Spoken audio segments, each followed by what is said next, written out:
guys! So for today's vlog, samahan nyo nga kami mamili ng aming parinda. So andito kami ngayon sa palengke ni Baby dahil napag-desisyonan namin mag-start ng small business which is yung merienda.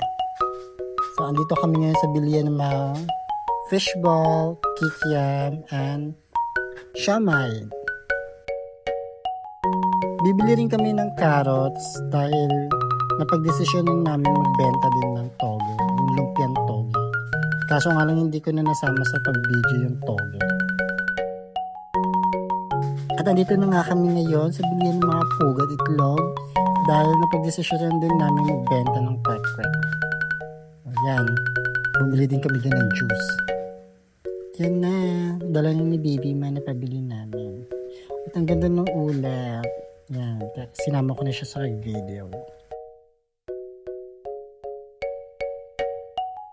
Pumunta kami dito sa 168 or 167 mall ba to. Then mamimili kami ng yan, cooler. Diyan namin ilalagay yung mga stock sa mga napabili namin. Yan, o diba, pagbukas pa siya. Akala mo endorser.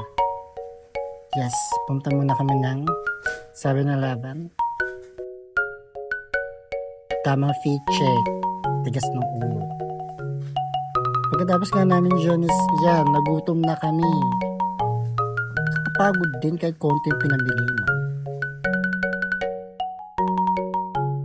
At yan na nga yung pagkain namin. Siya lang naka-Ami rice at naka-Sprite lang kami dyan.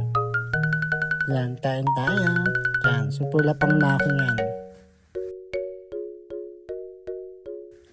At nakasakay na nga kami sa tricycle pa uwi dahil kahit konti pinamili namin nakakapagod olay. So ayan na.